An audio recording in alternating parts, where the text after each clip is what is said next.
Let's face it, motorcycles are unforgiving, and if you're doing dumb things with yours, it will catch up to you. Maybe not today, maybe not tomorrow, but eventually, that bad decision's gonna leave you broke, stranded, or sliding across the asphalt like a cautionary tale. So in this one, we're calling it out. No soft advice, no, well, technically it just depends. Just the stuff only stupid people do to their bikes. The kind of mistakes that scream inexperience, ego, or flat-out laziness. Don't be that guy. Let's get into it. Number 1. Ignoring the first oil change. You just bought a brand new bike. You're excited. You're riding it every chance you get. And somewhere in the owner's manual, probably around page 4, it says to change the oil at 600 miles. You think, it's probably fine if I wait a little longer. Congratulations. You're being stupid. The first oil change is non-negotiable. That oil isn't just lubricating the engine. It's catching metal shavings, brake-in residue, clutch material. All the stuff your engine sheds like dead skin in the first few hundred miles. Let it circulate too long, and you're grinding that garbage right back through the internals. And no, this isn't some dealer upsell myth. It's basic mechanical knowledge. Freshly machined parts rub, scrape, and smooth themselves in during the first few rides. That's normal. What's not normal is leaving that contaminated oil in there while pretending modern bikes are invincible. Skip the first oil change and you're not saving time, you're shortening your engine's lifespan for absolutely no reason. You spent thousands on a new machine, and now you're gambling its future over an oil filter and 1.5 quarts of synthetic? Don't be that guy. Set a reminder. Do the damn oil change, especially the first one. Number 2. Removing the front fender for the look. You wanted that stripped-down, minimalist, badass aesthetic. So what's the first thing to go? The front fender. Who needs it, right? It's just a piece of plastic. Doesn't do anything, just ruins the vibe. Wrong. Removing the front fender doesn't make you look cool. It makes you an idiot with a filthy face and a pitted radiator. That fender isn't just decoration, it's functional. It keeps water, sand, rocks, and road gunk from being flung straight up by your front tire. Take it off, and guess what happens? You turn your bike into a projectile launcher aimed directly at your engine, your forks, your face, and everyone riding behind you. And if you ride in the rain, you're getting a rooster tail straight to the chest. Enjoy that. Even worse, some bikes use the front fender to add fork brace rigidity. Take it off, and you can introduce flex into your suspension that was never meant to be there. Yeah, now your clean look is actively hurting your handling. You think you're building a bobber, but in reality, you're building a bad decision. All to show off a front tire nobody asked to see. You want a clean look? Learn to clean the bike properly. Leave the fender where it belongs. Number 3. Buying the cheapest tires you can find. Look, we get it. Motorcycles are expensive. Maintenance, mods, gear, insurance, it adds up. But if you're scrolling through discount websites looking for off-brand tires with names like Speed King Z9000 Ultra Grip that cost less than a pizza, you've officially crossed into stupid territory. Your tires are the only thing connecting you to the road. Not your frame, not your forks, your tires. 2 rubber contact patches, each about the size of your palm, keeping you from becoming a skid mark on the highway. And you're going to risk all of that for a $90 rear tire with no reviews and a tread pattern that looks like it was drawn by a 5-year-old. Cheap tires might work fine for a while, until they don't. Until it rains, or gets cold, or you hit a corner just a little hotter than usual and realize that ultra grip actually means ultra slide. Here's the kicker. Good tires don't have to be crazy expensive. You can get a solid, proven mid-range rubber from reputable brands for a few bucks more. Tires that have been tested, reviewed, built for real conditions. But no, you wanted to save 40 bucks. So now you're riding around on rubber that looked like it was molded in someone's garage in 1987. Your tires are your life. Don't gamble it on garbage. Number 4. replacing stock mirrors with tiny bar end dots. You wanted that sleek, aggressive, clean lines look, so you ditched your stock mirrors, functional, adjustable, practical, and replaced them with 2 chrome buttons the size of breath mints glued to the end of your bars. Now you can't see anything except your own elbows, the tip of your shoulder, and maybe the ghost of a car somewhere in your blind spot. But hey, at least it looks good when the bike's parked. This is one of those mods that screams, I value aesthetics over survival. You've sacrificed situational awareness for symmetry, visibility for vibes, and now you're riding with less rearward information than a horse with blinders. It's even worse if you got a jacket that flares out. Half your field of view is just sleeve. You're doing head checks every 3 seconds because those glorified jewelry pieces bolted to your bars don't show you anything useful. And let's be honest, most of these bar end mirrors are junk. They rattle loose, they fog up, they go floppy after 3 rides, and you will forget to Loctite them. Look, we're not saying you have to keep the stock Mickey Mouse ears, but if your mirror mod leaves you guessing whether there's a car behind you, you didn't upgrade, you downgraded. If you can't see what's behind you, you're riding blind. That's not custom, that's stupid. Number 6, installing loud pipes because they save lives. This might be the most repeated bad advice in all of motorcycling. Loud pipes save lives. You hear it everywhere. Forums, bike nights, parking lots, and it sounds smart. After all, if people can hear you coming, they won't hit you. Right? Wrong. And dangerously so. First off, yeah, sound gets attention, but most pipes point backward. That guy in front of you on his phone with the windows up and the AC blasting, he's not hearing your exhaust until you're already beside him or past him. And then, if he's gonna cut you off, he already did. But here's the real problem. Believing this nonsense makes people less aware. When you teach riders that noise will protect them, they stop riding defensively. They assume the world will adjust to them, that someone will hear the bike before doing something stupid, that they don't have to position themselves smartly or scan aggressively because their V-twin is loud enough to save lives. And drivers, same thing. I didn't hear the bike becomes an excuse, as if hearing something is how you should be checking your blind spots. The truth? Sound is a luxury, not a safety system. It might help occasionally, but if your life depends on someone else hearing your muffler, you've already lost. We're not saying you can't have an exhaust that sounds good, but if you think you're installing safety by making your bike obnoxious, you've fallen for one of the worst myths in the book. Noise isn't awareness, and luck isn't protection. Number 7, buying a bike that's too tall because you'll grow into it. This is one of those mistakes people make before they even throw a leg over the seat. You walk into a dealership, you see that tall ADV or sport bike with the aggressive stance, and the salesperson says, "You'll get used to the height, you'll grow into it." And you believe them. Except, you won't. A bike that's too tall for you isn't just awkward, it's dangerous. Struggling to flat-foot at a stoplight? That's how you tip over in traffic. Sliding sideways on uneven pavement or wet roads?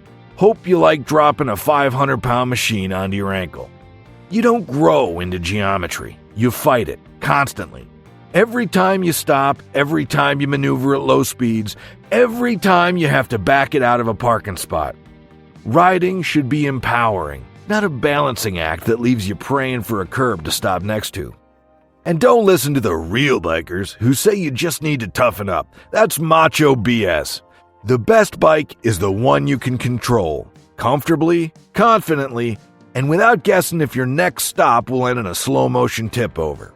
Seat height isn't a challenge, it's a measurement. And if the numbers don't work for you, the bike doesn't either. Choosing the right fit isn't weakness, it's wisdom. You don't look cool dropping your dream bike at a red light. You just look like you bought the wrong machine. Number 8. Upgrading brake parts without knowing what they do. You wanted better stopping power, fair enough. But instead of learning how your braking system actually works, You threw on a set of stainless steel lines, slapped in some race compound pads, swapped the master cylinder for something you saw in a forum, and now your brakes feel worse than before. Or they lock up. Or they squeal. Or you just nuked your brake balance and don't even realize it.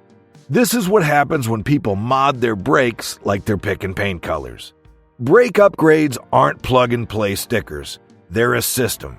Pads, lines, rotors, fluid, and master cylinder all work together. Swap one without considering the rest, and you might lose bite, overheat your fluid, or get a grabby, unpredictable lever feel.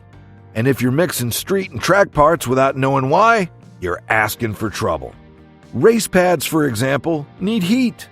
On the street, they might feel wooden until you're 2 corners deep, and by then, you've already rear-ended somebody.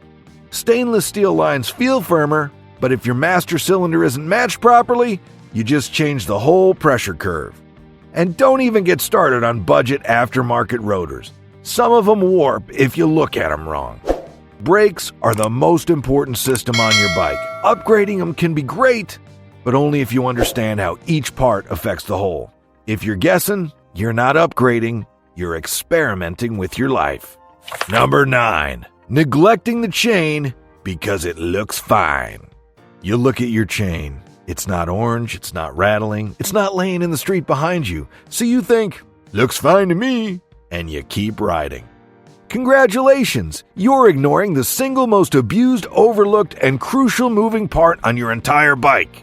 Just because your chain isn't screaming doesn't mean it's healthy. Chains don't wear out all at once, they degrade quietly. The tension loosens, the rollers get stiff, the O-rings dry out, and before you know it, that fine chain is eating your sprockets, killing your fuel economy, and one good throttle whack away from snapping at highway speed. And let's talk lube. If you haven't cleaned and lubed your chain in a few hundred miles, especially after rain or dusty rides, you're already on borrowed time. A dry chain isn't just loud, it's grinding itself to death. Oh, and adjusting the chain? That's not optional either.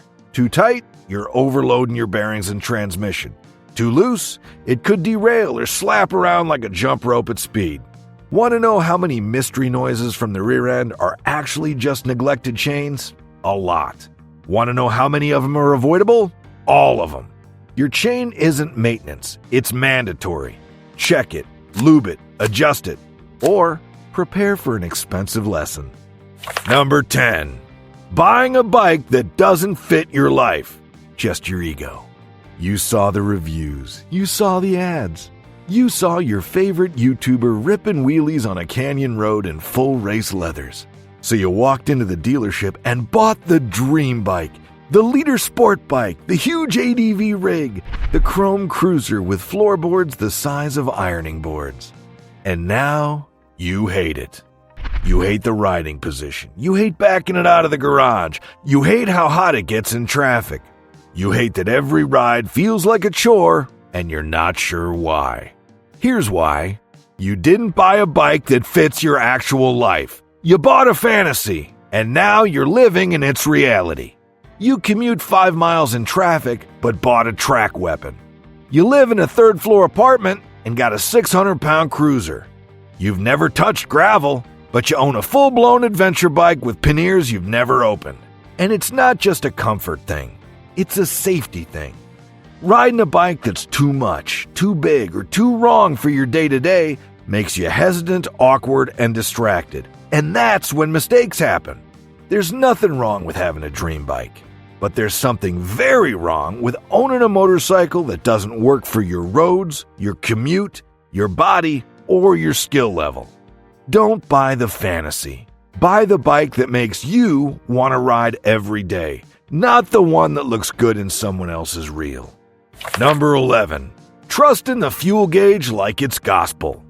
You hop on the bike, glance at the digital display or analog needle, see a bar or two and think, plenty of gas. So you take the long way home or hit that back road detour. Or worse, you go out for a ride thinking, I'll just fill up later. And then it happens. Cough, sputter, silence. You're pushing your bike in full gear, sweating bullets, waving at cars while muttering, "But the gauge said I had fuel." Guess what? Motorcycle fuel gauges are liars.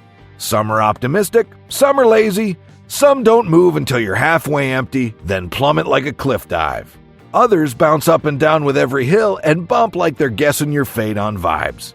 Even newer bikes with digital displays can be wildly inaccurate, especially if you've changed your exhaust, tune, or even tire size. And don't even get started on carbureted bikes with no gauge at all, just a petcock and a prayer. Smart riders don't rely on the gauge. They track mileage. They reset their trip meter at every fill-up. They know their average range and plan their routes accordingly. The fuel gauge is a suggestion. Your brain is the backup. Use it or enjoy pushing your bike to the gas station you should have stopped at 20 miles ago. Number 12. Letting it sit all winter without prep, then acting surprised. You parked it in October, maybe November, rolled it into the corner of the garage, dropped the kickstand, and walked away. No stabilizer, no battery tender, no tire care, no cover. You figured, I'll just fire it up in the spring. Fast forward to April. The battery's dead, the fuel smells like paint thinner, the tires have flat spots, and the bike that used to start on the first try now cranks like a dying lawnmower. And you're standing there thinking, weird, it ran fine before. This is what happens when people treat motorcycles like cars. Bikes don't like sitting. The fuel system gums up, the battery discharges, moisture gets into the tank, rubber starts to age. And if you left it outside, say hello to corrosion, condensation, and the new wasp colony in your exhaust. Winter prep isn't complicated. Drain or stabilize the fuel. Put the battery on a tender. Check the tire pressure. Cover it. Maybe fog the engine if you're feeling fancy. Takes an hour, saves you a week of frustration in the spring. But nope, you just ghosted your bike for 4 months, and now you're shocked it's acting like you abandoned it. You did, and it noticed. Want your bike to start like it should when riding season hits? Treat it like it matters when it's not. Number 13. Replacing the exhaust before learning to ride. You just got your first bike. You haven't even figured out how to take a proper corner, but your first mod? A $900 slip-on exhaust because someone told you the stock pipe was choking the bike. Or worse, you just wanted it to be louder so you could hear yourself stall in traffic. This is peak beginner logic. Upgrade the sound before upgrading the rider. You're not doing track days, you're not tuning, you're not pushing limits, but you've got a titanium muffler that screams at 6,000 RPM while you're still figuring out how to stop without stalling. Let's be real. Most stock exhausts are perfectly fine, especially for new riders. They're designed for smooth throttle response, usable mid-range, and reliable operation. That loud aftermarket can? It might give you a slight bump somewhere on the dyno, but you won't notice it because you haven't even found that part of the rev range yet. And if you don't remap your ECU, you might lose power, screw up your fueling, or ride around with a lean condition that slowly cooks your valves, all for the sake of more noise. Learn to ride first. Upgrade second. If your neighbors hate you and your throttle's still choppy, you did this backwards. Motorcycles don't forgive stupidity. And whether it's maintenance, mods, or just plain rider mindset, the dumb decisions always come back around. Sometimes as a breakdown, sometimes as a close call, sometimes as a very expensive lesson. The good news? You don't have to learn the hard way. Just don't do the stuff we just talked about. Think before you bolt something on. Think before you skip something minor. And for the love of riding, don't treat your bike like a toy. If you've made any of these mistakes, drop it in the comments. Own it. We've all done something dumb. We just got smarter after. Hit like, subscribe, and ride smart. Don't be that guy.